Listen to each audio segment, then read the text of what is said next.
শুরুতেই নজর রাখতেই হচ্ছে শহীদ স্মরণ। আজ 4 জায়গায় 21-এর শহীদ স্মরণ। তারামণ্ডলের সামনে অনুষ্ঠান মমতা তৃণমূলের, মেয়র রোডে শহীদ স্মরণ নব তৃণমূলের, দিল্লির রাজঘাটে 21-এ পালন কাকলিদের। পাশাপাশি আমরা নজর রাখবো শহীদ মিনারের দিকে। শহীদ মিনারে কংগ্রেসের শহীদ স্মরণ। এবার 4 জায়গায় 2026-এর নির্বাচনের পর আমরা দেখছি এবার 4 জায়গায় 21-এর শহীদ স্মরণ। তৃণমূলকে খোঁচা বিজেপি বিধায়ক সজল ঘোষের। তবে শুরুতেই আমরা যাব যে 4 জায়গায় আমাদের 4 প্রতিনিধিরা এই মুহূর্তে রয়েছেন। 21শে জুলাই যেহেতু 4 ভাগ, সেহেতু 4 জায়গা থেকে আমাদের প্রতিনিধিরা এই মুহূর্তে রয়েছেন। প্রথমেই আমরা চলে যাব কালীঘাট তৃণমূল, সেখানে আমাদের 2 প্রতিনিধি রয়েছেন আমাদের সঙ্গে সান্নিক এবং আবির। পাশাপাশি আমরা নজর রাখবো আমাদের আরেক প্রতিনিধি বিশ্বজিৎ রয়েছেন এই মুহূর্তে। তার পাশাপাশি আমাদের সঙ্গে রয়েছেন এই মুহূর্তে রৌনক। তবে শুরুতেই আমরা একবার যাই আবিরের কাছে। আবির, 21শে জুলাইতে এবার অনেক ভাগ, সেই ভাগের দখল রাখতেই কি এই অবস্থান? প্রথমত হচ্ছে যে বহু বছর পরে কথাটাও ব্যবহার করতে হবে না। তার কারণ হচ্ছে প্রথমবার দেখতে পাওয়া যাচ্ছে যে 21শে জুলাইয়ের যে সমাবেশ, সেই সমাবেশ পালন করা হচ্ছে, যেখানে 3 রাজনৈতিক দল তারা যে 4টে জায়গাতে তারা সমাবেশ করছে। এবং শহর কলকাতাতেও দেখতে পাওয়া যাচ্ছে যে 2 কিলোমিটারের মধ্যে 3টে সভা হচ্ছে। একটা শহীদ মিনারে কংগ্রেসের তরফ থেকে তারা এতদিন পর্যন্ত সভা করতে হচ্ছে মহাজাতি সদনের মধ্যে, দীর্ঘদিন পরে তারা প্রকাশ্যে তারা 21শে জুলাইয়ের শহীদ তর্পণে সভা করতে চলেছে। এবং তারা বলছেন যে 1993 সালের 21শে জুলাই যে গুলি চালানোর ঘটনা ঘটেছিল, সেই 21শে জুলাইয়ের গুলি চালানোর ঘটনাতে সেই সময় মমতা বন্দ্যোপাধ্যায় যুব কংগ্রেসেরই তিনি নেতৃত্ব ছিলেন। ফলে সেই আন্দোলন আসলে তাদের 21শে জুলাইয়ের সমাবেশ, তাদের বক্তব্য যে তাদের সেই সমাবেশ কার্যত তাদের কাছ থেকে কেড়ে নেওয়ার চেষ্টা করা হয়েছে। দ্বিতীয়ত হচ্ছে গত কয়েক বছর ধরে 21শে জুলাই এই বিশেষ দিন, তাকে ঘিরে যে রাজ্যে একটা রাজনৈতিক সমাবেশ বৃহত্তর আকার ধারণ করতে পারে, সেটা দেখতে পাওয়া যায় যে অবশ্যই মমতা বন্দ্যোপাধ্যায়ের হাত ধরে। এবং কি দেখতে পাওয়া যায় সেটা হচ্ছে যে বিশেষ করে যদি আমরা নজর করি তাহলে দেখবো হচ্ছে যে আমরা 2008 সাল থেকে 2025 পর্যন্ত ধারে ভারে বহরে যে বড় আকারে 21শে জুলাই সমাবেশ পালন করা, তার গোটাটাই আসলে রাজনৈতিক দিক থেকে মমতা বন্দ্যোপাধ্যায় তিনি পালন করতেন এবং সেটা ভিক্টোরিয়া হাউসের সামনে করতেন। চলতি বছরে ভিক্টোরিয়া হাউসের সামনে সভা করতে দেওয়া হবে না, তা আগে ভাগে জানিয়ে দেওয়া হয়। এবং তার পরিবর্তে তৃণমূল কংগ্রেসের যে 2 শিবির, একটি শিবির যেটা আমি যেখানে দাঁড়িয়ে রয়েছি অর্থাৎ একাডেমি অফ ফাইন আর্টস এর সামনে ক্যাথিড্রাল রোডের ওপর, সেখানে তারা সভা করছে, যা মমতা বন্দ্যোপাধ্যায়, অভিষেক বন্দ্যোপাধ্যায় সহ যারা কালীঘাটপন্থী তৃণমূল কংগ্রেসের যারা নেতারা রয়েছেন তারা করবেন। আর অন্যদিকে মেয়র রোড, যেখানে হচ্ছে তৃণমূল কংগ্রেসেরই অপর একটি শিবির, ঋতব্রত বন্দ্যোপাধ্যায়, সন্দীপন শাহ এবং যারা একদা মমতা বন্দ্যোপাধ্যায়ের অত্যন্ত ঘনিষ্ঠ নেতা বলে পরিচিত ছিলেন, সেই ফিরহাদ হাকিম, অরূপ বিশ্বাস, দন মিত্র সহ যারা বিভিন্ন নেতারা রয়েছেন, তারা সেই সভার আয়োজন করেছেন এবং সেখানে তাদের সভা চলছে। কিন্তু অনেকের বক্তব্য হচ্ছে যে আসলে তৃণমূল কংগ্রেসের তরফ থেকে বা বলা ভালো মমতা বন্দ্যোপাধ্যায়ের তরফ থেকে এই 21শে জুলাইয়ের সমাবেশকে আসলে তারা তাদের যে রাজনৈতিক শক্তি প্রদর্শনের জায়গা বা রাজনৈতিক ক্ষমতা প্রদর্শনের জায়গা হিসাবে তারা সেটাকে প্রচার করতেন বা প্রসারে নিয়ে যেতে পারতেন। এবং বিগত বছরগুলিতে বিভিন্ন ধরনের নির্বাচনের ক্ষেত্রে, পঞ্চায়েত নির্বাচন থেকে শুরু করে বিধানসভা হয়ে লোকসভা, পুরো স্তরের বিভিন্ন স্তরের যে নির্বাচন হয়েছে, সেই বিভিন্ন নির্বাচন কেন্দ্রিক বিষয় এই 21শে জুলাইয়ের দিনকে ব্যবহার করে তাদের তরফ থেকে তাদের যে সাংগঠনিক শক্তির বিস্তার এবং গোটা রাজ্য জুড়ে তারা কিভাবে এই সাংগঠনিক শক্তিকে কাজে লাগিয়ে রাজনৈতিকভাবে কাজ করছে, সেই ক্ষমতা প্রদর্শনের জায়গা তাদের কাছে তৈরি হয়ে গিয়েছিল।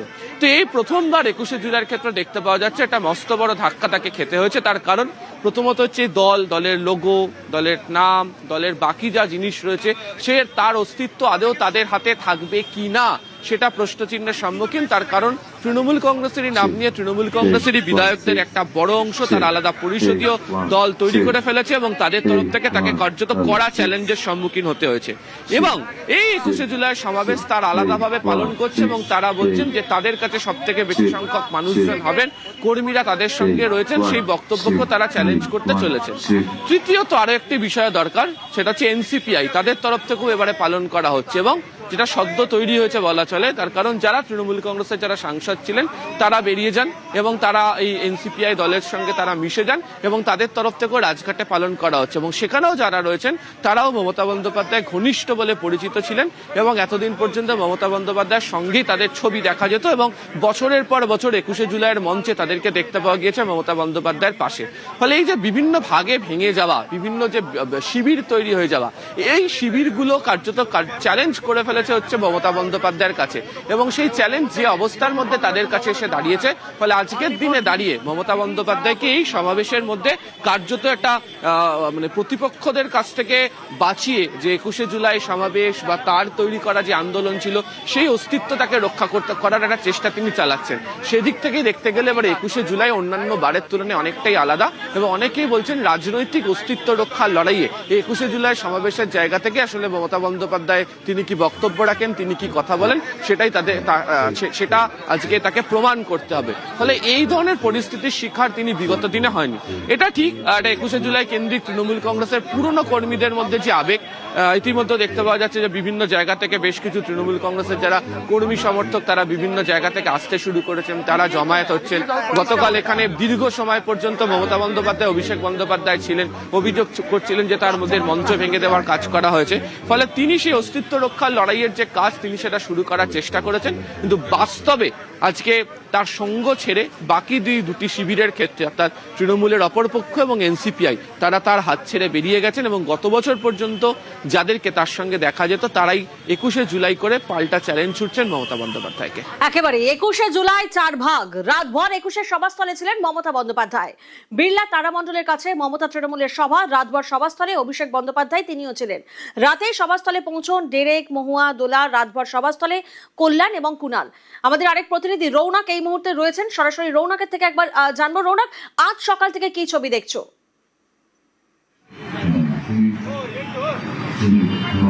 দেখা একেবারেই মমতা বন্দ্যোপাধ্যায়, অভিষেক বন্দ্যোপাধ্যায় তারা সকাল 7টা পর্যন্ত এই বিড়লা প্ল্যানেটোরিয়াম, যেখানে তাদের এই সমাবেশ স্থল, সেখানে ছিলেন। এবং তোমায় দেখানোর চেষ্টা করবো যে একটা অচেনা ছবি। বিগত বছর ধরে 21শে জুলাই যে মানুষের ভিড় বা কর্মী সমর্থকদের ভিড় দেখা যেত, এবারে 4 ভাগে বিভক্ত। সেই কারণে তুমি যদি দেখো একবার, আমার ক্যামেরা পার্সন খোকন সেই ছবি দেখাচ্ছে, কার্যত সেই অর্থে কিন্তু কর্মী সমর্থকদের যে ভিড়, যে উচ্ছ্বাস, তা কিন্তু দেখা যাচ্ছে না। কারণ বিগত বছর ধরে 2 দিন আগে থেকে কর্মী সমর্থকরা তারা এসে বিভিন্ন জায়গায় থাকতেন, সেখান থেকে তারা সভাস্থলে আসতেন। কেউ উত্তরবঙ্গ থেকে শুরু করে দক্ষিণবঙ্গ বিভিন্ন প্রান্ত থেকে কিন্তু তারা আসতেন। কিন্তু আজকে দেখা গেল সকালবেলা পর্যন্ত মমতা বন্দ্যোপাধ্যায়, অভিষেক বন্দ্যোপাধ্যায় তারা এই সভাস্থলের সামনে ছিলেন। যারা নেতৃত্ব আছেন, মহুয়া মৈত্র থেকে শুরু করে কুণাল ঘোষ, তারা ছিলেন। কিন্তু একটা অচেনা ছবি ধরাই পড়ছেন, কারণ কর্মী সমর্থকরা তো চিন্তিত। 4 ভাগ 21শে জুলাই বিভক্ত। কিছুটা দূরেই একেবারে মমতা বন্দ্যোপাধ্যায় তার নব তৃণমূলের শহীদ সমাবেশ, সেক্ষেত্রে কর্মী সমর্থকরা কোথায় যাবে? সেই জন্যই কিন্তু তুমিও যদি দেখতে পারো ছবিটা, বিগত বছরের যে 21শে জুলাইয়ের ছবি, সেই ছবি ধরা পড়ছে না, একটা অচেনা চিত্র সামনে আসছে। এবং হাইকোর্টের নির্দেশ মেনে এখানে কিন্তু 2500 কর্মী সমর্থককে নিয়েই এই সভা করতে হবে। একদিকে যেমন একটি রাস্তা বন্ধ রয়েছে, অন্যদিকে একটি রোড খোলা রাখা হয়েছে, পুলিশ কর্মী মোতায়েন করা হয়েছে, যাতে অপ্রীতিকর পরিস্থিতি হয়। অন্যদিকে গোটা সভাস্থল জুড়ে ক্লোজ সার্কিট ক্যামেরা হচ্ছে, যাতে কোনো ধরনের কোনো অপ্রীতিকর পরিস্থিতি তৈরি না হয়। সেক্ষেত্রে তৃণমূল কংগ্রেসের যে জুলাই ছিল, যে জমায়েত দেখা যেত বা যে উচ্চ সমর্থকদের মধ্যে দেখা যেত, সেটা কিন্তু সেই চেনা ছবি এবছর ধরা পড়ছে না। এবং কাজেও তুমি দেখতে পাচ্ছ সেরকম কর্মী সমর্থকও কিন্তু এইবারে অন্তত এখনো পর্যন্ত যে দাঁড়িয়ে রয়েছি, প্রায় ঘড়ির কাঁটায় 9টা বেজে গেছে, এখনো পর্যন্ত কিন্তু যে উত্তরবঙ্গ থেকে শুরু করে দক্ষিণবঙ্গ বিভিন্ন জায়গা থেকে সমর্থকরা আসেন, সেই ছবি কিন্তু মমতা বন্দ্যোপাধ্যায় যে 21শে জুলাই অর্থাৎ কালীঘাট সেই ভিড় কিন্তু ধরা পড়ছে। একেবারেই রৌনক, সেই ছবি ধরা পড়ছে। আমরা নজর রেখেছিলাম কালীঘাট তৃণমূলের প্রস্তুতি সেই দিকে, এবং পাশাপাশি এই মুহূর্তে আমরা নজর রাখবো নব তৃণমূল, তাদের প্রস্তুতি কেমন চলছে। 21শে জুলাই স্মরণে নব তৃণমূল, মেয়র রোডে নব তৃণমূলের 21শে জুলাই ব্যানারে 21শে জুলাইয়ের শহীদদের নাম। নব তৃণমূলের ব্যানারে মনীষীদের ছবি রয়েছে, ব্যানারে সভাপতি অরূপ রায়ের নাম রয়েছে। সান্নিক প্রতিনিধি রয়েছেন এই মুহূর্তে আমাদের সঙ্গে। সান্নিক, নব তৃণমূলের প্রস্তুতি সভা কেমন দেখছো?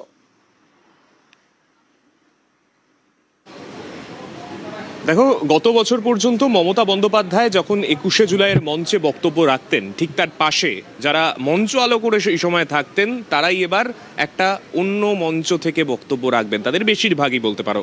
এই মুহূর্তে তোমাকে যদি ছবিটা দেখাই, রেড রোডের পাশেই খুব কাছাকাছির মধ্যে মেয়র রোড, আমরা প্রত্যেকে চিনি।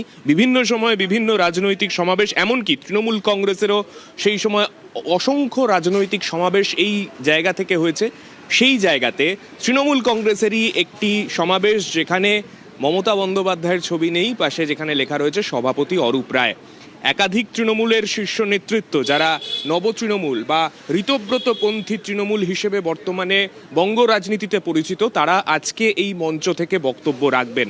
অবশ্যই গুরুত্বপূর্ণ, রাজনৈতিকভাবে তাৎপর্যপূর্ণ, তার কারণ আমরা নজর রাখবো আজকের এখান থেকে কীরকম ভিড় হয়, কীরকম তৃণমূল কংগ্রেসের কর্মী সমর্থক যারা এতদিন পর্যন্ত মমতা বন্দ্যোপাধ্যায়ের মুখ দেখে তৃণমূল কংগ্রেস করতেন, তারা আজকে এইখানে কতটা ভিড় জমান সেই দিকে আমাদের অবশ্যই নজর থাকবে। কেননা এই জায়গা থেকেই অন্তত বঙ্গ রাজনীতির ভবিষ্যৎ কি হতে চলেছে, বঙ্গ রাজনীতির বিরোধী ভবিষ্যৎ কি হতে চলেছে, সেই বিষয়টা হয়তো একটু হলেও স্পষ্ট হবে।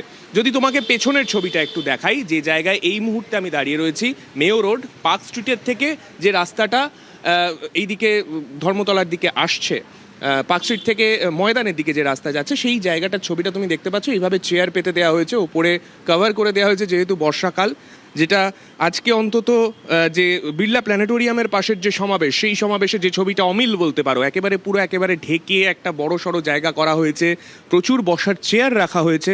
এইভাবেই কিন্তু একেবারে সুসজ্জিত মঞ্চ বর্তমানে প্রস্তুত রয়েছে, যেখানে স্পষ্টতই লেখা রয়েছে সর্বভারতীয় তৃণমূল কংগ্রেসের ডাকে এই সমাবেশ।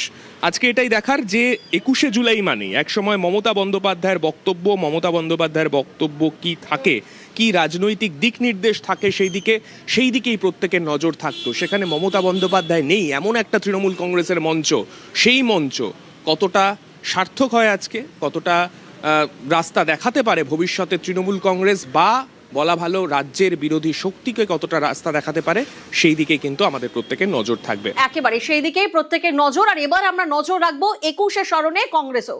শহীদ মিনারে কংগ্রেসের 21শে জুলাই, মঞ্চের সামনে শহীদ স্মরণে ব্যানার। বিশ্বজিৎ প্রতিনিধি রয়েছেন এই মুহূর্তে আমাদের সঙ্গে, সরাসরি বিশ্বজিতের থেকে একবার জানবো। বিশ্বজিৎ, আমাদের দুই প্রতিনিধি রৌনক এবং সান্নিক, তারা এই মুহূর্তে কালীঘাট তৃণমূল এবং নব তৃণমূলের যে প্রস্তুতি সভা, সেই ছবিটা সামনে তুলে ধরেছে। তুমি এই মুহূর্তে কংগ্রেসের 21শে জুলাই প্রস্তুতি সভার সামনে রয়েছো, কতটা আলাদা দেখছো?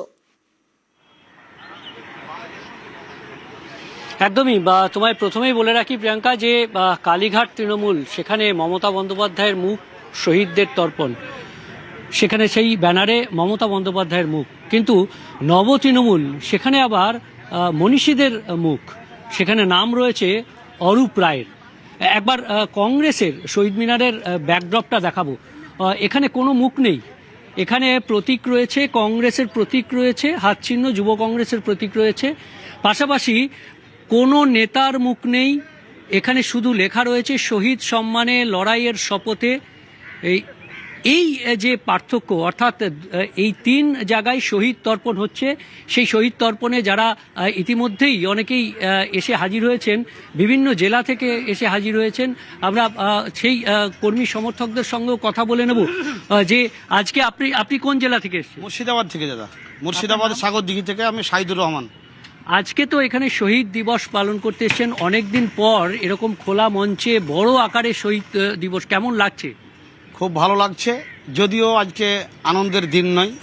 বিগত সরকার যেভাবে শহীদদের প্রতি সম্মান না জানিয়ে তাদেরকে তাদের লড়াইয়ের যে রক্ত, সেই রক্তকে নিয়ে তারা শুধুমাত্র ক্ষমতায় এসে তাদের ক্ষমতা ভোগ করেছে, তাদের পরিবার পাশে দাঁড়ায়নি, তাদের পরিবার কেমন আছে তার খোঁজ নেননি। এবং আজকের দিনে 1993 কতজন শহীদ হয়েছিলেন, তাদের নামগুলো একটু বলতে পারবেন? 13 জন। বন্দন দাস, মুরারি দাস, রতন মণ্ডল, বিশ্বনাথ মণ্ডল, কল্যাণ ব্যানার্জি, অসীম দাস।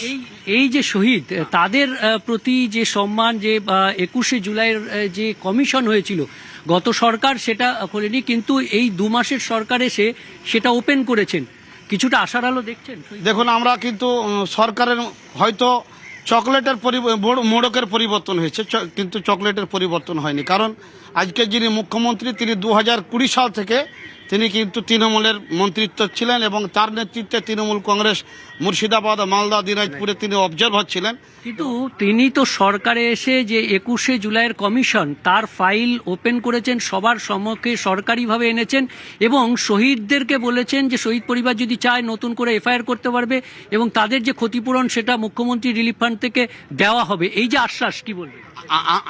সেটা কার্যকারিতা হোক, তারপর বলবো। কারণ তার যে আত্মসহায়ক, তাদের কিন্তু ফাইল খুলতে হবে। আমরা বুঝতে পারছি যে এই যে সরকার এসে যারা ফাইল ওপেন হয়েছে সেটা কার্যকরী হলে তবেই অর্থাৎ না আচালে বিশ্বাস নেই, কারণ বিগত সরকার কমিশন তৈরি করেছিল, কিন্তু সেই কমিশনের যে ফাইল, সেই কমিশনের রিপোর্ট সেটা ওপেন করা হয়নি, কিন্তু এই সরকার ওপেন করা হয়েছে। তবে কার্যকর কবে হবে সেই আশায় রয়েছেন কংগ্রেসের কর্মীরা। আপাতত এই শহীদ মিনারে 12:30টায় সভার কাজ শুরু হবে। তার আগেই বিভিন্ন জেলা থেকে শহীদ তর্পণে, একেবারে। শহীদ স্মৃতিতে যারা তর্পণ করবেন সেই কর্মী সমর্থকরা আসতে শুরু করেছেন শহীদ মিনারে। এবং মূল মঞ্চে কোনো নেতার ছবি নেই, কোথাও না কোথাও আলাদা বোধহয় এইখানেই। পাশাপাশি আমরা নজর রাখবো দিল্লির দিকে। আজ দিল্লিতে 21শে স্মরণে এনসিপিআই, রাজঘাটে শহীদ দিবস পালন কাকলিদের, রাজঘাটে প্রার্থনা সভার আয়োজন কাকলি ঘোষ দস্তিদারের।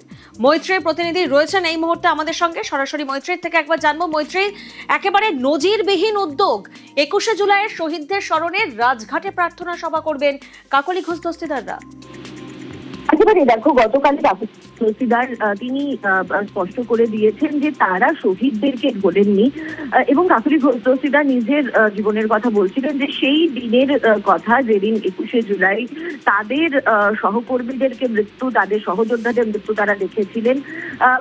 তার বক্তব্য যে শুধু যে সেই 21শে জুলাইয়ের শহীদরা নয়, তার সঙ্গে সঙ্গে অন্যান্য শহীদ যারা হয়েছেন এই এত বছরের তাদের যে যাত্রাপথ, যে জার্নি রয়েছে, সেখানে তাদের যে সমস্ত সহকর্মীর মৃত্যু হয়েছে সেই শহীদদেরকে তারা ভোলেননি, যদিও তারা তৃণমূল কংগ্রেস ছেড়ে এনসিপিআইতে যোগ দিয়েছেন।